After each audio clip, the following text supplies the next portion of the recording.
گھر وہ ہو کہ جس میں صرف سارے گھر کے فرد ایک ہی شخص کا انتظار کر رہے ہوں کہ کب دستک ہوگی، کب آئے گا۔ تڑپ اسی کو کہتے ہیں، محبت اسی کو کہتے ہیں، عشق اسی کو کہتے ہیں۔ مگر کیا ہو سکتا تھا کہ اس وقت جو مولا کے چاہنے والے تھے وہ مولا کے علاوہ کوئی اور تمنا رکھتے؟ کربلا کیوں بار بار سنائی جاتی ہے، کیوں سنائی جا رہی ہے بار بار؟ کہ وہ جو مولا کے ساتھ تھے انہی زندگیوں میں سب کچھ ان کا امام تھا۔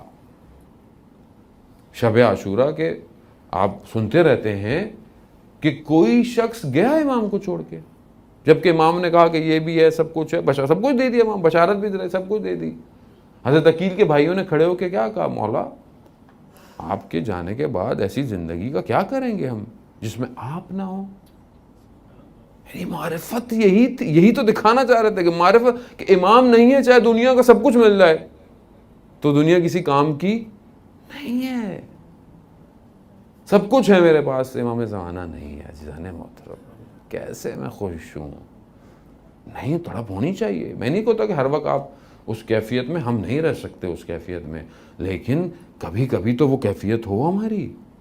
کبھی تو دل تڑپے رات کی تاریکی میں، کبھی تو دل تڑپے۔ عزیزان محترم، کیسے ہو سکتا ہے کہ جب میں جملے جو ہے وہ دعائے ندبہ کے پڑھتا ہوں، متى ترانا، میں کب آپ کو دیکھوں گا؟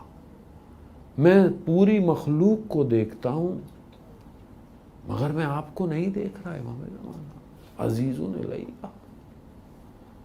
ہم پڑھیں، ارے صرف اس لیے کہ ہم پڑھے جا رہے ہیں، جب ایک لائن پڑھیں، آپ صرف ایک لائن پڑھیں دعائے ندبہ کی جمعے کے دن، لیکن سمجھیں۔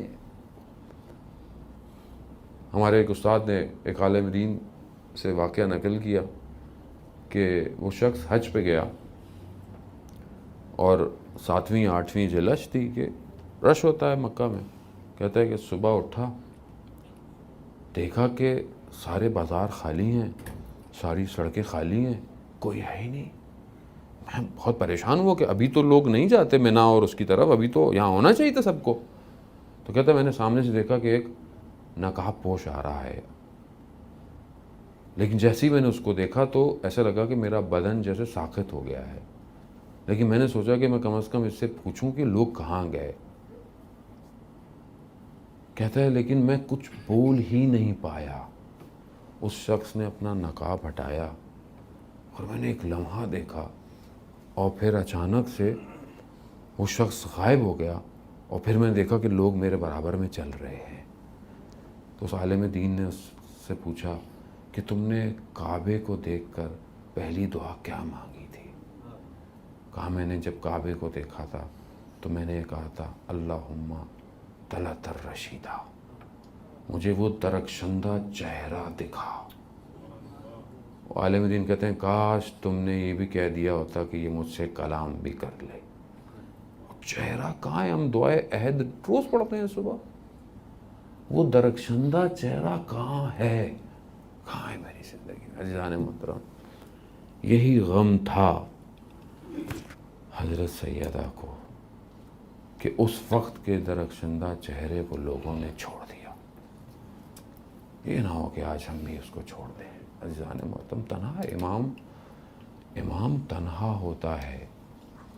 جب حضرت سیدہ سے امامت کے بارے میں پوچھا گیا کہ لوگ امام کیوں نہیں گئے لوگوں کی طرف، کہا امام کی مثال کعبے کی طرح ہے، کعبہ لوگوں کی طرف چل کے نہیں جاتا، لوگ کعبہ کا طواف کرتے ہیں، لوگ اپنے آپ کو امام تک پہنچائیں۔